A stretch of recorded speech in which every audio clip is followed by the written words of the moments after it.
بسم اللہ الرحمن الرحیم۔ السلام علیکم ورحمۃ اللہ وبرکاتہ۔ آپ دیکھ رہے ہیں دین اسلام۔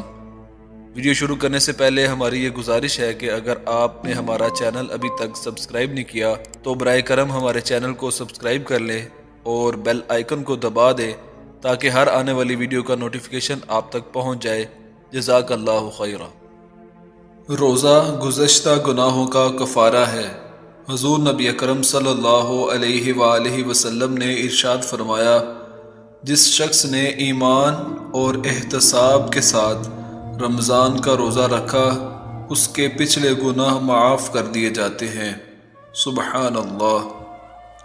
حضرت سیدنا انس رضی اللہ تعالی عنہ سے روایت ہے کہ سلطان دو جہاں شہنشاہ کون و مکان رحمت دو جہاں صلی اللہ تعالی علیہ وآلہ وسلم نے صحابہ کرام کو ایک دن روزہ رکھنے کا حکم دیا اور ارشاد فرمایا، جب تک میں اجازت نہ دوں تم میں سے کوئی بھی افطار نہ کرے۔ لوگوں نے روزہ رکھا۔ جب شام ہوئی تو تمام صحابہ کرام ایک ایک کر کے حاضر خدمت بابرکت ہو کر عرض کرتے رہے، یا رسول اللہ صلی اللہ تعالی علیہ وآلہ وسلم، میں روزے سے رہا، اجازت دیجیے تاکہ روزہ کھول دوں۔ آپ صلی اللہ تعالی علیہ وآلہ وسلم اسے اجازت مرحمت فرما دیتے۔ ایک صحابی رضی اللہ تعالی عنہ نے حاضر ہو کر عرض کیا، آقا صلی اللہ تعالی علیہ وآلہ وسلم، دو عورتوں نے روزہ رکھا اور وہ آپ صلی اللہ علیہ وآلہ وسلم کی خدمت بابرکت میں آنے سے حیا محسوس کرتی ہیں، انہیں اجازت دیجیے تاکہ وہ بھی روزہ کھول لیں۔ اللہ کے محبوب صلی اللہ تعالی علیہ وآلہ وسلم نے ان سے رخ انور پھیر لیا۔ انہوں نے پھر عرض کی، آپ صلی اللہ تعالی علیہ وآلہ وسلم نے پھر چہرہ انور پھیر لیا۔ انہوں نے پھر یہی بات دہرائی۔ آپ صلی اللہ تعالی علیہ وآلہ وسلم نے پھر چہرہ انور پھیر لیا۔ وہ پھر یہی بات دہرانے لگے۔ آپ صلی اللہ تعالی علیہ وآلہ وسلم نے پھر رخ انور پھیر لیا۔ پھر رسول اللہ صلی اللہ علیہ وآلہ وسلم نے غیب کی خبر دیتے ہوئے ارشاد فرمایا، ان دونوں نے روزہ نہیں رکھا، وہ کیسی روزہ دار ہیں، وہ تو سارا دن لوگوں کا گوشت کھاتی رہی۔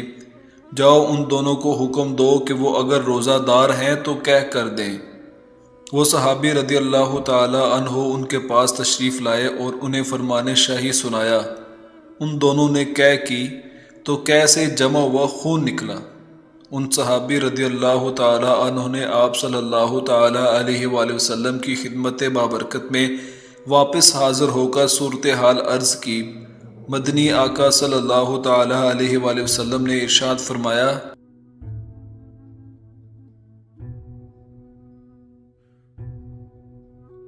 اس ذات کی قسم جس کے قبضہ قدرت میں میری جان ہے، اگر یہ ان کے پیٹوں میں باقی رہتا تو ان دونوں کو آگ کھاتی، کیونکہ انہوں نے غیبت کی تھی۔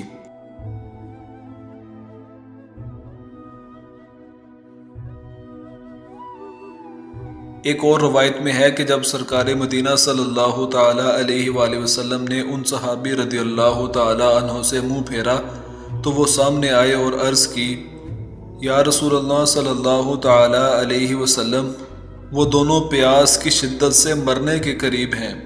سرکار مدینہ صلی اللہ تعالی علیہ وآلہ وسلم نے حکم فرمایا، ان دونوں کو میرے پاس لاؤ۔ وہ دونوں حاضر ہوئیں۔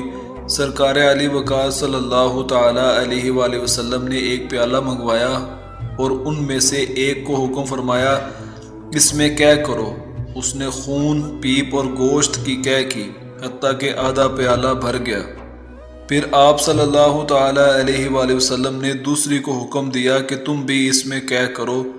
اس نے بھی اسی طرح کی قے کی، یہاں تک کہ پیالہ بھر گیا۔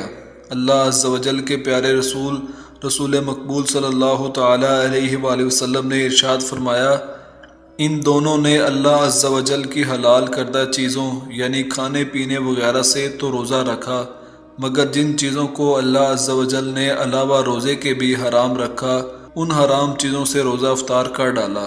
ہوا یوں کہ ایک لڑکی دوسری لڑکی کے پاس بیٹھ گئی اور دونوں مل کر لوگوں کا گوشت کھانے یعنی غیبت کرنے لگی۔ اللہ تعالی ہمیں صحیح معنوں میں روزے کے احکامات پورے کرنے کی توفیق عطا فرمائے، آمین۔